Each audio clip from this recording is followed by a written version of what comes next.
उन्होंने जो सम्मान दिया उसके लिए उनका बहुत बहुत धन्यवाद। सबने ज़्यादा लंबा नहीं है, आज से करीब 15 से 20 साल पहले मैं भी छोटा बच्चा ही था जो स्कूल में आया था। 8 क्लास तक मैं यहाँ पढ़ा था, बाकी सर ने सारा परिचय दे दिया है। एकेडमिक में ज़्यादा कुछ नहीं कहूँगा, कुछ छोटी छोटी चीज़ें जो मैं आपको ज़रूर कहूँगा कि वो चीज़ें आप दिमाग में बिठाया तो बेटर होगी कि आपका भविष्य में श्योर कहूँगा कि अच्छा ही होगा। एक जो इस ग्रामीण एरिया का या फिर अपने कहे कि सोसाइटी का जो एक माइंड सेट है ना, वो है कि आप 12 पास करो, यूनिवर्सिटी करो, एजुकेशन करो, बस इससे ज़्यादा लोग सोचते नहीं है। मेजर कम्युनिटी ये सोचती है कि ठीक है 12 पास हो जाए, एसटीसी बीएड या टीचर लग जाए, इससे ज़्यादा कोई नर्सिंग स्टाफ या इससे ज़्यादा कुछ आई थिंक मुझे नहीं लगता कि कोई सोचता है। स्कोप की अगर मैं बात कहूँ, 8 क्लास मैंने यहाँ से पास आउट किया था, 88 में टॉपर रहा यहाँ से। उसके बाद मैंने 10th संस्कृत विद्यालय वेंकटोपाध्याय से कि वहाँ भी मैं टॉपर रहा। फिर मैंने सब्जेक्ट चेंज कर लिया और साइंस बायोलॉजी जो मैंने ले ली। ज़्यादा 12th में मैं टॉपर नहीं था, एवरेज 20 था, 73 के आसपास मेरे परसेंटेज थे। परसेंटेज ज़्यादा मायने नहीं रखते, क्योंकि मैंने देखा है कि टॉपर की डिग्रियां दरी की दरी रह जाती है जब कंपटीशन होता है। तो पहला माइंडसेट तो ये है कि आप ज़्यादा परसेंटेज के पीछे ना भागें, जितना हो सके नॉलेज ग्रहण करें, टॉपिक्स क्लियर करें, नॉलेज आपकी अच्छी होनी चाहिए। परसेंटेज कम बन सकते हैं, एक सिंगल पेपर डिसाइड नहीं कर सकता है कि आपका फ्यूचर क्या है। तो आपके परसेंटेज कभी डिसाइड नहीं करेंगे कि आपका फ्यूचर क्या है, आप टीचर बनोगे, डॉक्टर बनोगे या कि और फील्ड में जाएंगे। तो ये चीज़ दिमाग से निकाल देना कि मैं 10th में कम परसेंटेज आए तो मैं साइंस नहीं ले सकता, या ज़्यादा परसेंटेज आ जाए तो मैं आर्ट्स नहीं ले सकता। क्योंकि एक सिंपल क्राइटेरिया है, जब भी किसी बंदे के 80% बनते हैं तो उसका माइंडसेट है मैं साइंस लूंगा। जब 60 या 65 बने तो मुझे आर्ट्स लेना है, कॉमर्स लेना है। तो परसेंटेज से कभी भी सब्जेक्ट डिसाइड नहीं करें, जिसमें आपका इंटरेस्ट है वो ले। चाहे आपको आर्ट्स लेनी है, चाहे कॉमर्स लेनी है, चाहे साइंस लेनी है, चाहे एग्रीकल्चर लेनी है, चाहे कोई भी सब्जेक्ट हो एक्सवाइज है, जिसमें आपका इंटरेस्ट हो वही ले। फैमिली प्रेशर से या फिर टीचर के प्रेशर से या फिर सोसाइटी के प्रेशर से आप कभी साइंस मत लेना, ये डर के कि यार लोग क्या कहेंगे, मेरे 80% में साइंस लेके क्या करूँगा, आर्ट्स लेके क्या करूँगा। तो ये चीज़ ध्यान रखें कि जब भी आप 10th के बाद सब्जेक्ट सेलेक्ट करें तो अपनी चॉइस के हिसाब से सेलेक्ट करें जो आपको पसंद हो। ऐसा नहीं कि आर्ट्स वाले कुछ नहीं करते, आर्ट्स वाले IAS ऑफिसर बनते, उसके आगे डॉक्टर की लाइन लगी रहती है, जो साइंस लेके डॉक्टर बन जाता है। तो सब्जेक्ट अपनी चॉइस के हिसाब से सेलेक्ट करें जिसमें आपको इंटरेस्ट हो। मेरा बताऊँ, मैंने 8 पास की, फिर मैंने संस्कृत ले ली क्योंकि मुझे संस्कृत अच्छी लगती थी। तो वही शुरू का माइंड सेट था कि STC करनी है और टीचर बनना है। फैमिली प्रेशर था, सोसाइटी का प्रेशर भी था कि आप तो STC कर लो, बेटर है। स्कूल लोग बार बार यहाँ संस्कृत पढ़ने आते हैं, तुम यहाँ के होते भी संस्कृत नहीं पढ़ रहे हो, हमने संस्कृत ले ली। 2 साल संस्कृत पढ़ी, फिर पता चला कि यार संस्कृत में मतलब नहीं है, तो मज़ा नहीं आ रहा, इंटरेस्ट नहीं था। फिर मैंने साइंस ले ली। साइंस में भी पहले 1 साल मैंने मैथमेटिक्स ली थी 11th में, फिर 12th में मैंने बायो ले ली। तो सब्जेक्ट मैंने काफ़ी चेंज किए मेरे चॉइस के अकॉर्डिंग। इसलिए मेरे क्या 12th में एवरेज परसेंटेज बने थे, क्योंकि मैं सब्जेक्ट बार बार चेंज कर रहा था। 12th पास करने के बाद मैं भी कोचिंग करने जयपुर चला गया, साइंस की तैयारी भी की। राजस्थान के अंदर अच्छी रैंक भी थी वेक्टरी में, लेकिन कॉलेज नहीं पी पाई उस समय। तो फिर मैंने BSc ज्वाइन कर लिया आलो कॉलेज के AT से। वहाँ फिर मैं MBS यूनिवर्सिटी टॉपर रहा। अब आप कहते हो ना कि परसेंटेज, अब मैं बात सुनना आपको। यूनिवर्सिटी टॉपर रहने के बाद बावजूद भी मैंने कॉलेज ड्रॉप कर दी, तो कॉलेज छोड़ दी मैंने। फिर मैं वेक्टरी करने चला गया क्योंकि मेरा इंटरेस्ट वेक्टरी नहीं था। वहाँ में राजवास जो बीकानेर यूनिवर्सिटी है उसका टॉपर रहा। वहाँ से वापस आके फिर मैंने प्राइवेट BSc की। नॉन कॉलेज प्राइवेट होने के बावजूद भी आलो कॉलेज में टॉपर था। जो रेगुलर स्टूडेंट थे उनके से ज़्यादा परसेंटेज मेरे थे, जब तो मैं नॉन कॉलेज स्टूडेंट था। फिर मैंने दोबारा रेगुलर बीएससी की, मतलब मैं कॉलेज टॉपर होने के बावजूद भी 5 साल में मैंने बीएससी की, मतलब टॉपर बनने के बावजूद मैं 5 साल बीएससी रहा। और एक मजे की बात बताऊं, मैं सेकेंड ईयर फेल था, सेकेंड ईयर फेल भी हो गया था। तो परसेंटेज का कोई मतलब नहीं है, मतलब आप सोच रहे हो कि मेरे ज़्यादा परसेंटेज बन जाएंगे, मैं अच्छा कर लूंगा, ये गारंटी नहीं इस चीज़ की। जब तक आप पे नॉलेज नहीं है ना, तब तक आप कुछ नहीं कर पाओगे। डिग्रियां, अभी मेरी बीएससी की डिग्रियां, जो टॉपर की डिग्रियां, वो ऐसे कैसी पढ़ी, कोई काम में नहीं आ रही। फिर एमएससी मैंने एमडीएस कैंपस से किया, वहाँ भी मैं टॉपर रहा। फिर मैंने फिर फर्स्ट ईयर कंप्लीट किया, फिर सेकेंड ईयर में ड्रॉप कर दी। तो डिग्रियां मैंने काफ़ी ड्रॉप की है टॉपर होने के बावजूद भी, क्योंकि इंटरेस्ट नहीं आ रहा था और समझ नहीं आ रहा था कि करना क्या है चल लाइफ में। तो यही सबसे बड़ी गलती हो गई थी, जहाँ मैं एक अच्छा प्रोफेसर बन सकता था। डिग्रियां ड्रॉप करने की वजह से, अच्छी गाइडेंस नहीं होने की वजह से मैं कॉलेज ड्रॉप कर दी। मैंने फर्स्ट ईयर में मेरा नेट में सिलेक्शन हो गया था, नेट क्वालिफाई था मेरा सर, फिर भी मैंने कॉलेज ड्रॉप कर दी। फिर मैं वेटनरी में मेरा जॉब लग गया था, तो मैं वेटनरी में करने लग गया था कुछ। अभी मैं अजमेर डिस्ट्रिक्ट के अंदर हम 3 डॉक्टर हैं जो सर्जरी करते हैं, all over Rajasthan, near Punjab, Haryana तक पूरा सर्कल रहता है, आना जाना। सर्जरी का ऐसा है कि वेटनरी साइंस में सर्जरी करना बहुत कॉम्प्लिकेटेड है। जानवरों की सर्जरी करना, सांप से लेके बर्ड से लेके सारी सर्जरी मैं करता हूँ। हमारा यूट्यूब चैनल है माइंड बर्ड सर्जरी के नाम से, उस पर आप देख लेना। बर्ड से लेके, सांप से लेके बड़े जानवर सारे का ट्रीटमेंट करते हैं। तो बेसिकली कहने का मतलब ये है कि आपका जो सिलेक्शन है ना सब्जेक्ट का, वो ज़्यादा इम्पोर्टेंट है। क्योंकि मेरी तरह अगर ढंग से सिलेक्शन नहीं लोगे तो फिर बार बार ड्रॉप करनी पड़ेगी चीज़ें, टॉपर होने के बावजूद भी। तो फैमिली प्रेशर, टीचर के प्रेशर में आके सब्जेक्ट कभी मत लो। और पहली बात तो परसेंटेज देख के तो कभी सब्जेक्ट मत लेना कि मेरे 80% बन गए मैं साइंस ले लूँगा, 60 बने मैं आर्ट्स ले लूँगा, साइंस नहीं ले सकता। तो ये चीज़ थोड़ा गलत है। और आपका इंटरेस्ट है साइंस में तो कोई दिक्कत नहीं है। मेरे एवरेज परसेंटेज थे 73 12th के अंदर, फिर भी मैं कॉलेज टॉपर रहा। मेरे साथ वाले फेलियर स्टूडेंट है, आज आलम के अंदर प्रोफेसर है। तो ब्रांच बहुत सारी है, चाहे एग्रीकल्चर हो। अभी मेरी सिस्टर एग्रीकल्चर है, राजस्थान के अंदर आयशा की एक ही कॉलेज है हॉर्टिकल्चर ऑनर्स की, झालावाड़ कैंपस है। कम से कम 1500 जगह कैंपस है। यहाँ से आप राजपुरा चले जाओ, इतना बड़ा कैंपस है। मतलब उसको अपने हॉस्टल से कॉलेज आने, मतलब कॉलेज के अंदर भी अपने कैंपस, हॉस्टल से कैंपस आने के लिए उसको बाइक चाहिए होती है, साइकिल चाहिए होती है, पैदल जा नहीं सकते, इतना बड़ा कैंपस है। ये एक ही कैंपस है राजस्थान में, सिर्फ 60 सीटें हैं। मतलब राजस्थान में जहाँ एग्रीकल्चर के 6-7 हज़ार बंदे निकलते साल में, उनके सिर्फ 7 स्टूडेंट निकलते। तो ऐसे बहुत सारी ब्रांच है। मेरे साथ वाले जयपुर एयरपोर्ट पे है, दिल्ली एयरपोर्ट पे है। मेरे साथ एक बंदा अभी महाराष्ट्र के अंदर, लातूर के अंदर, आनंद के अंदर एचओडी यूनिवर्सिटी का। तो बहुत सारे स्कोप है। ऐसा नहीं कि सिर्फ टीचर बन के ही या फिर कोई एसटीसी बीएड करने के बाद वही ऑप्शन, ऐसा कुछ नहीं है। ज़्यादा मुझे लगता है कि यहाँ के सोसाइटी के लोग सिर्फ एसटीसी बीएड, नर्सिंग, इससे ज़्यादा नहीं निकलते हैं। और एक मजे की बात बताऊँ आपको मैं सीधी से, तो सामने जो बंदा खड़ा ना वो 8वीं पास है, 8th क्लास पास आउट है। इसके बाद ना कोई 10th की डिग्री, ना 12th की डिग्री, ना कोई कुछ नहीं है।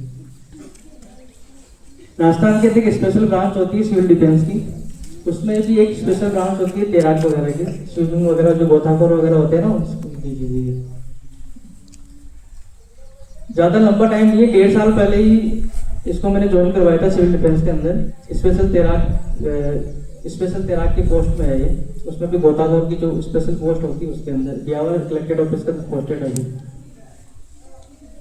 तो सिविल डिफेंस हो गई, और भी बहुत सारी चीजें ब्रांच है। अभी इसके पास ब्यावर, पूरा ब्यावर इसके कंट्रोल में है। ये 2 लोग हैं, 2 या 3 लोग हैं वहाँ तैराक से, 3 लोग होंगे, पूरा व्यवहार देखते हैं। 8 क्लास के बंदे को आराम से 25-30 हज़ार में सैलरी मिलती है। तो बहुत सारे ऑप्शन है, आपको कोई करियर गाइडलाइन चाहिए, किसी सब्जेक्ट के रिगार्डिंग चाहिए, आगे क्या करना क्या नहीं करना, बेशक आप लिए अगर जरूरत पड़े कभी तो बिल्कुल से आप बता देना। ऑप्शन इतने सारे हैं कि लोग कहते हैं कि नौकरियां नहीं है, मैं कहता हूँ कि करने वाले नहीं है। मेरे पास अभी मेरे पास एक दुबई का प्रोजेक्ट है, स्पेन के 2 प्रोजेक्ट हैं, कम से कम 70 लाख के प्रोजेक्ट है और कोई करने वाला नहीं है। मैं तो गवर्नमेंट सर्वेंट हूँ, मैं नहीं कर सकता डायरेक्ट, तो वो है मेरे पास ही।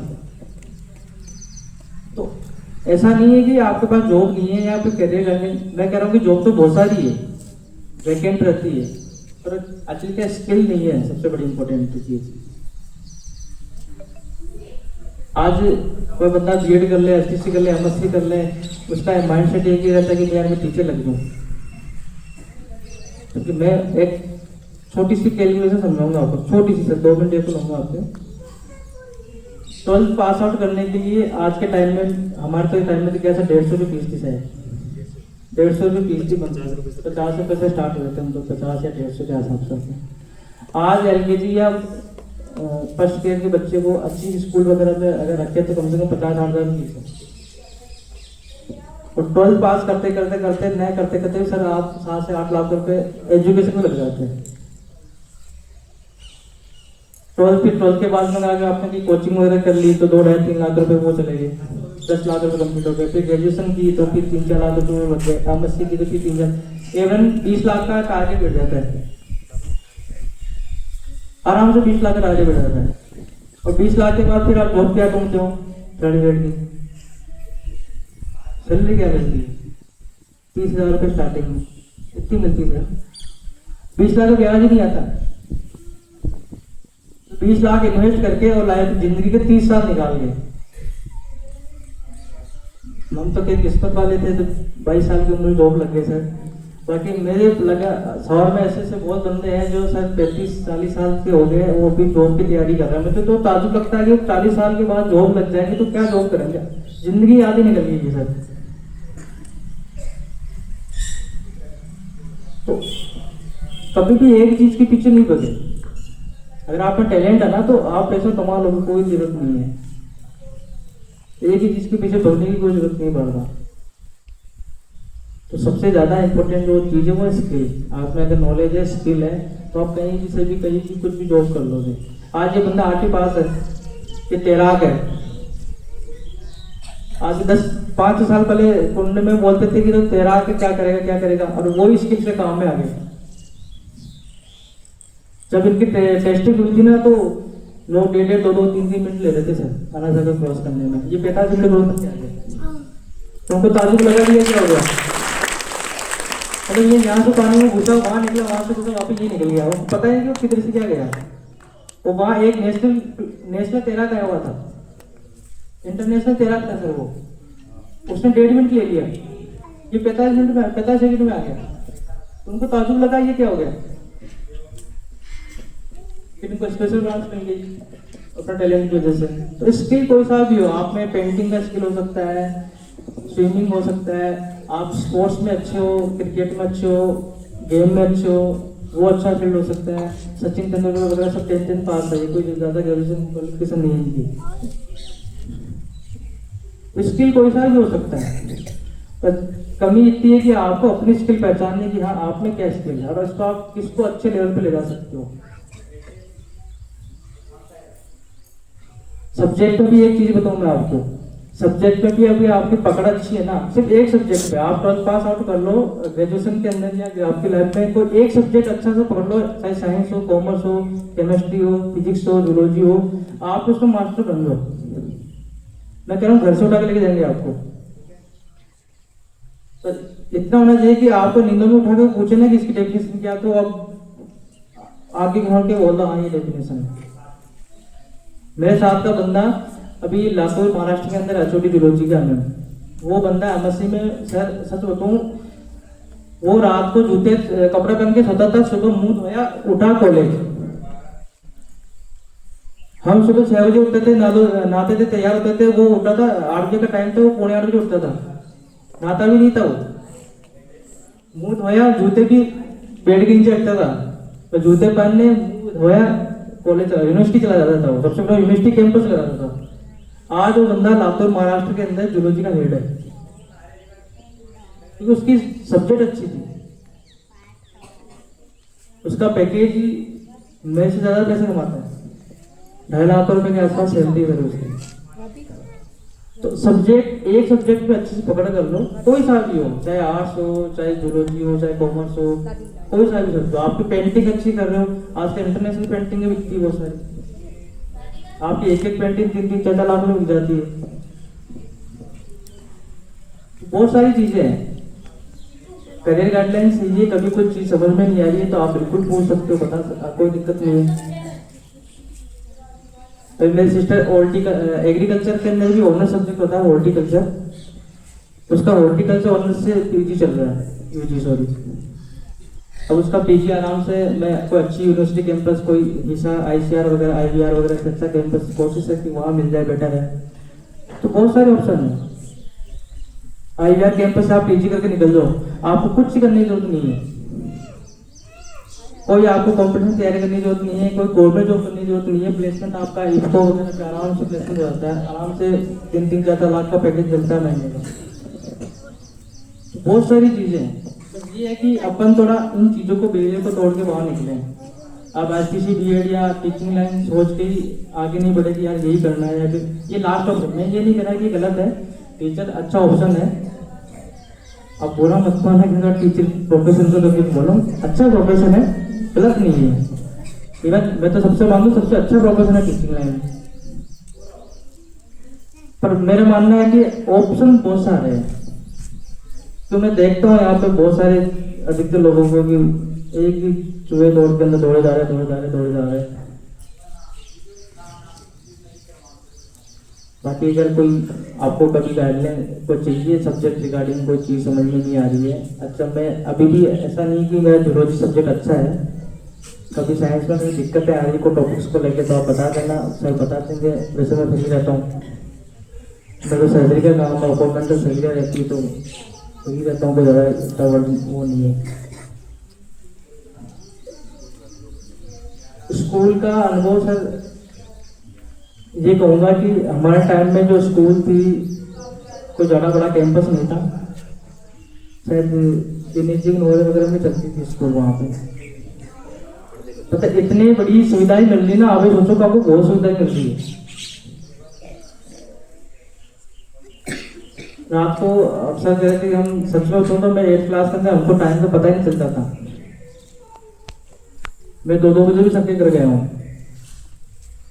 रात की 2 बजे उठ के। और ये सच बात है सर, झूठ नहीं बोल रहा, मैं हकीकत कर रहा हूँ। मुझे को ताजुब लगता है कि यार मैं इतने पागल थे क्या, रात को 2 बजे उठ के घर चले जाते थे। सूरजी सर भी थे उस समय, तो सबने पढ़ाया हमको। मतलब आज ये है कि जहाँ जिनसे मैं पढ़ा हूँ ना, आज उनके साथ यहाँ खड़ा हो, तो मेरे लिए बहुत बड़ी बात है।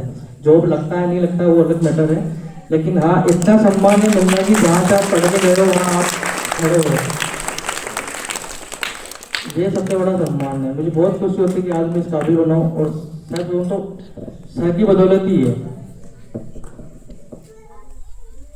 आज मैं अगर कहीं मिलता हूँ तो मैं, वो कहते हैं ना कि अगर आप में किसी के प्रति सम्मान है ना, तो आप नहीं चाहते हुए भी झुक जाओगे, तो मुझे झुकने की जरूरत नहीं पड़ती, मैं ऑटोमेटिक झुक जाता हूँ।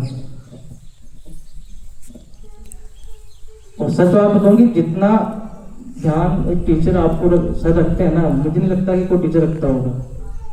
आज के टाइम में एजुकेशन की ये कंडीशन है कि स्कूलों के प्रिंसिपल को कोई मतलब नहीं है स्टूडेंट्स से, उनको सिर्फ पैसे चाहिए, बिजनेस बना दिया है, कोई मतलब नहीं है। मेरे साथ के डॉक्टर अभी सर 1 महीने पहले एडमिशन कराया था बच्चे का, 1 लाख रुपये फीस ले ली, वो फर्स्ट LKG या उसमें है प्राइमरी स्कूल के अंदर। लेकिन क्या पढ़ाएंगे 1 लाख रुपये, मुझे समझ नहीं आता 1 लाख रुपये पढ़ा क्या देंगे उसको।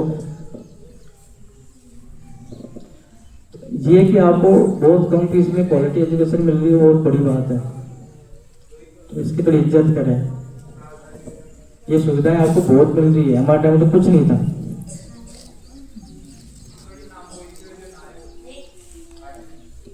बाकी कभी कुछ चीज़ को जरूरत पड़े तो आप बिल्कुल याद करना था।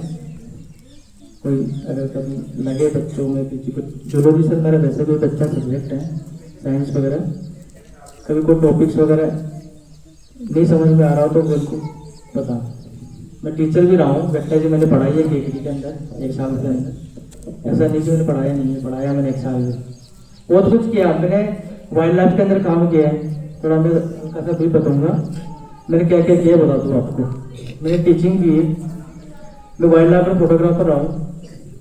मैंने राजस्थान के ऑलमोस्ट जितने भी 1500 स्पीसीज के आसपास जितनी बर्ड्स की स्पीसीज, 550 स्पीसीज है बर्ड्स की, आवाज देख के पता नहीं तो कौन सा बर्ड्स बोल रहा है। कोई अगर पक्षी आवाज दे रहा है ना, वो देखने की जरूरत नहीं है, मैं बता दूंगा कौन सा पक्षी है। सांप हैंडलिंग करना, सांप की जितनी प्रजातियां सारी हमने पकड़ी है। अभी अजमेर के जो लेपर्ड का प्रोजेक्ट है वो हमारे पास ही है। किशनगढ़ एयरपोर्ट का था वो भी हमारे पास था। अजमेर स्मार्ट सिटी का प्रोजेक्ट है वो भी हमारे पास था। दिल्ली के अंदर अभी दिल्ली एयरपोर्ट के अंदर इन्वायरमेंट असिस्टेंट का काम है, वो भी मेरे साथ वाले लोग ही कर रहे हैं। तो बहुत सारे काम है, ऐसा नहीं है फील्ड, ऐसा नहीं टीचरिंग है। मैं कह रहा हूँ आपने स्किल बताओ, आपको जॉब मैं दिला दूंगा। आप अगर वाइल्ड लाइफ पे अच्छे हो, आप तो बताओ मैं कल ही जॉब मिल जाएगी। मेरे साथ का बंदा मेरे सीनियर देवली का ही है, अपने पास के दिल्ली एयरपोर्ट पे है, इन्वायरमेंटल असिस्ट ऑफिसर है वहाँ पे। मेरे साथ में हमने वाइल्ड लाइफ के अंदर वो डिग्री की थी एमएस कैंपस से, डिप्लोमा किया था सर 6 महीने का, 6 महीने का डिप्लोमा किया था एमएससी के साथ में। एड ऑन कोर्स है, कोई ज़्यादा वो नहीं है, एड ऑन कोर्स था, उसमें उसकी कोई स्पेसिफिक जॉब मिली है। तो बहुत सारी चीज़ें हैं,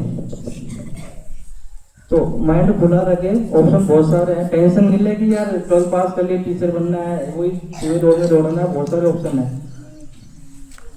मतलब अपने स्किल पे ध्यान दें, सबसे इम्पोर्टेंट है अपने स्किल पे ध्यान दें। कोई भी स्किल हो, चाहे स्पोर्ट्स की हो, चाहे पेंटिंग से हो, आपके कॉलेज एजुकेशन में अच्छे तो आप अपने टॉपिक्स अपने सब्जेक्ट को अच्छा करें। बहुत सारे ऑप्शन हैं। बहुत बहुत धन्यवाद।